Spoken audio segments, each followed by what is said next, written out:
এই হচ্ছে খান বংশের খানে আলী খান জংকুক খান।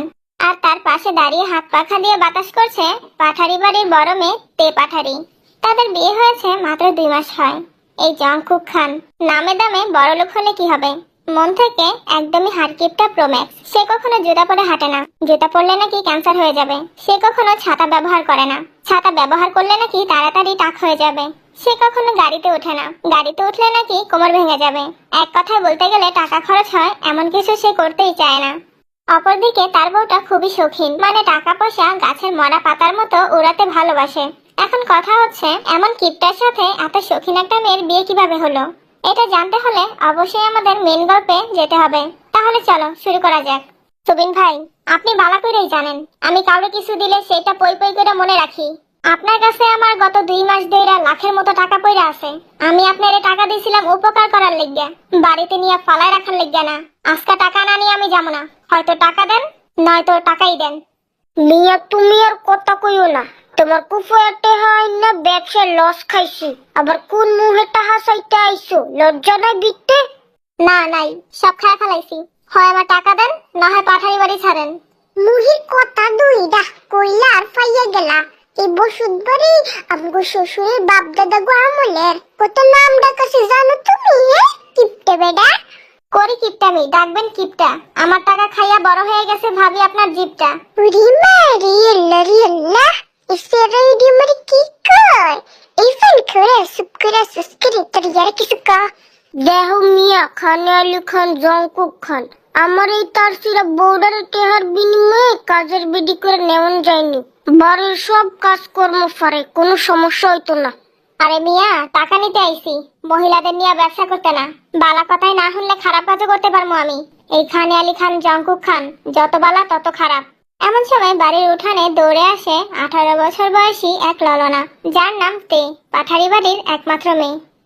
শুনি বেটা কুসুম না এফুল্লি করি তোরে না কইছে এই কিপটা বাইতে গিলে গে এরফরে আবি। কোথাকার কোন কিপটা ফকিরের জন্য আমি কেন লুকিয়ে থাকবো আজও? জংকুক এতক্ষণ নিজের হাতে থাকা একটা খাতায় মনোযোগ দিয়ে কোনো একটা হিসাব মিলাতে ব্যস্ত ছিল। নারীদের নিয়ে তার কোনো মাথা ব্যথা নেই বললেই চলে, কিন্তু হঠাৎ তাকে ফকির বলাতে মনোযোগ নষ্ট হয়।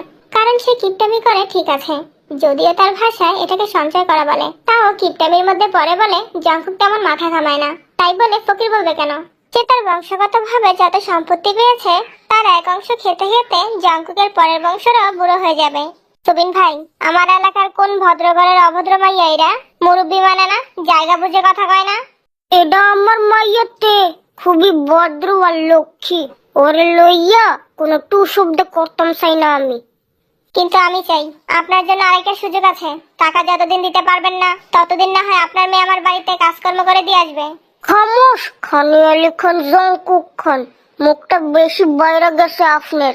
পাঠারি বাড়ির ফুলারাই তো অন্য কাজ করে না, মহিলারা করবো দূরের কথা। ওই মিয়া একটা টাকা দিতেছেন না, আবার সময় দিতে চাইলাম গলাবাজি করতেছেন। মতলব তো ভালো ঠেকতেছে না। আমার টাকা দিবেন না আপনি?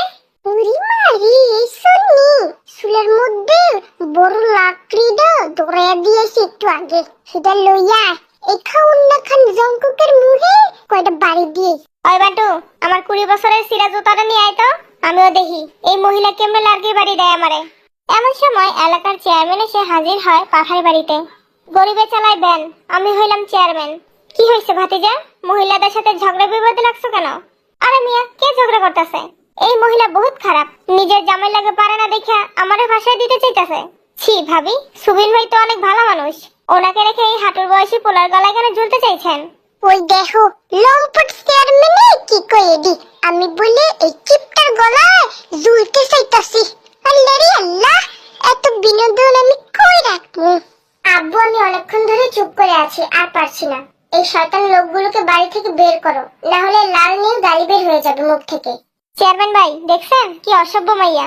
তুই এত বছর পর এই বাড়িতে কি মনে করে আসলি ভাতিজা? মিয়া ভন্ডামি কম করেন, আমি ডাকি ভাই আর উনি ডাকে ভাতিজা। কত টাকা দিছে এই সুবিন পাঠারি আপনারে? আমি ন্যায়ভাবে ভোটে পাশ করে চেয়ারম্যান হয়েছি, কোনো পাঠারি মাঠারির 5 না। বাদ দে, কত টাকা পাবি তুই ওনার কাছ থেকে? লাখখানেক। মিথ্যে কথা, উনি কোনো টাকা পায় না আমাদের কাছে, সবই হচ্ছে ওনার নাটক। মেন উদ্দেশ্য হলো আমার মায়ের দিকে কুনজর দেওয়া। তার কথা শুনে জংকুক তো রাগে হিতাহিত জ্ঞান হারিয়ে ফেলেছে।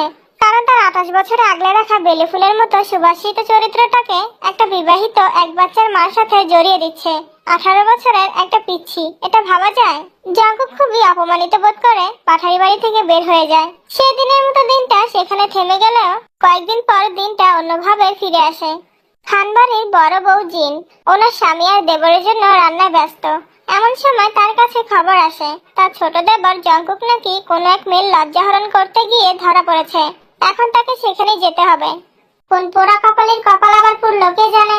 এই ছেলেটার জন্য একটু শান্তিতে থাকতে পারি না। এই বুড়ির ঘরে বুড়ি আলেক কি? বুড়া বয়সে এত শান্তিতে থাকার শখ জাগে কেন তোর? আমার সাথে চোপা করো না যে হোক। তোমার জাউরা ভাই মেয়েদের কেসে ফেসে গেছে, ওকে বাঁচাতে হবে। চলো আমার সাথে। এই বুড়ি, আমার ভাই মাইয়ার কেসে ফাইসে গেছে তাতে তোর কি? আগে জঙ্কুককে বাড়িতে আনি, তারপর তোমার একটা এসপার করবো। বেশি বেড়ে গেছো। কি হচ্ছে এখানে? কে বেশি বেড়ে গেছে? ওই তো নিব্বারেম চলে এসেছে। দেই বুড়া বুড়ির মাঝে ঝগড়া লাগিয়ে। আফসোস নিব্বারেম ভাই আমার, তুই বাড়িতে না থাকলে এই বুড়ির ঘরে বুড়ি আলিক কি আমার যে কি পরিমাণ খাবারের খোঁটা দেয় তুই জানিস না। ওর কথা শুনলে আমার কিডনি অ্যাটাক হয়, লিভার লাফালাফি শুরু করে, মস্তিষ্ক দৌড়াদৌড়ি করে, কষ্টে প্রত্যেকটা হাড্ডি শিরা থেকে উপশিরে দৌড়াদৌড়ি করে। এই দিনটা দেখার জন্য আর এই বুড়ির ঘরে বুড়ি আলিক্কির মুখে এইসব অপমানজনক কথা শোনার জন্য আজও আমরা 3 ভাই একসাথে আছি। ছি জিনুছি, ভালোবেসে বিয়ে করেছি বলে তুমি আমাকে জানোই তাই বলে অপমান করো, তাতে আমি কিছু বলি না। কিন্তু তুমি আমার ভাইদের সাথে এমন ব্যবহার করতে পারো না। তোমাকে বিয়ে করার আগে আমি বলেছিলাম আমার কাছে আমার ভাইরাই সব। ওদেরকে নিজের ভাইয়ের মতো দেখে সন্তানের মতো লালন পালন করতে হবে। তুমি সবকিছু মেনে আমাকে বিয়ে করেছিলে, তাহলে এখন কেন রূপ বদলাচ্ছ? আমার জীবনে সবচেয়ে বড় ভুলটাই হয়েছে তোর মতো বুইড়াকে ভালোবেসে বিয়ে করা। এখন চল, তোর সন্তানের মতো জাউরা পোলা জঙ্কুক নাকি কোন মেয়ের ইজ্জত হরণ করতে গিয়ে ধরা পড়েছে, ওকে বাঁচাতে হবে। এরপর ওরা 3 জন চলে আসে জঙ্কুকের কাছে।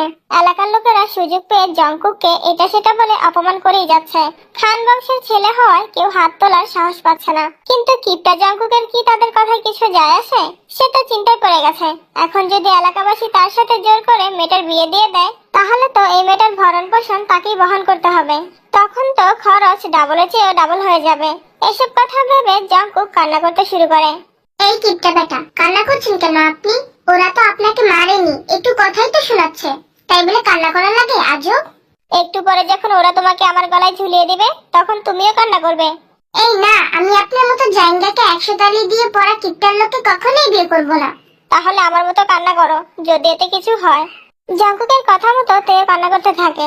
জঙ্কুক কাছে বিয়ে করলে টাকা খরচ হয়ে যাবে, আর তে কাছে কিপটাকে বিয়ে করবে না বলে। জাউরার ঘরে জাউরা, জায়গা পেলি না মরতে, এখানে কেন এসেছিস? ভাবি বিশ্বাস করো, আমি ইচ্ছা করে কিছু করি নাই। আমি রাস্তা দিয়ে যাইতেছিলাম, এই শালের মেয়ে এসে আমাকে জিজ্ঞাসা করে, এই যে কিপটা খানে আলী খান জঙ্কুক খান, গায়ের রঙে কিভাবে পড়লে বড়লোক গোলামের পুতের মুখে গিয়ে পড়বে? আমি এই মাতারের ঢঙ্গের ঠেলায় খালি একটু ওনার অংশ ধরতে গেছি, ধরিও নাই। হঠাৎই এলাকার মানুষ এসে তিলটে তাল বানায় দিছে রে ভাবি। এই মেয়ে, তুমি বলনি আমার দেবরে কোনো দোষ নেই যে? আমি বাড়িতে যাব, আমার আব্বারে কেউ আসতে বলেনি। এইসব ছোটখাটো বিষয়ে কেন যে ডাকে এরা বুঝি না।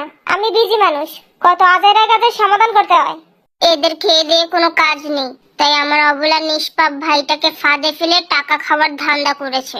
একদম সত্যি কথা বলেছিস নিব্বারেম। ওই গরিব ফকিরের দলেরা, তোদের কি আমার ভাইয়ের সম্পত্তি দেখে হিংসা হয় যে ওর পিছনে লেগে থাকিস? জঙ্কুক ভাই আমার, চল এখানে আর এক মুহূর্তও না। উরি মারি, আমার সোনি তেরে নলে কই যাই বেডায়। আপনার বাড়িতে চুন্নি চুরি করেছে, তাকে আপনার বাড়িতে রাখবেন, আমরা কেন নিব? কারণ আমার সোনি রে তোমাকে বড় লম্পট কিপটা সারা কলঙ্কিত করছে। আরে চাচি আম্মা, আমি শুধু ওনার একটা সুতা ধরছি মনে হয়, এতে কেউ কলঙ্কিত হয় না। সোনি, উরি মারি, সোনি না দো, সুরি, সোল্লা কোথাকার।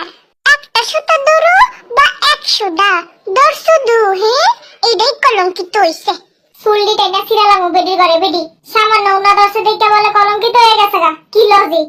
কথাটা কইলে কি শয়তানি কোন হানের? আমার দেওরের কাঁধের মধ্যে চাপাই দিতে চাইতেছে তোমার মাইয়ারে, বুঝি না মনে হয়?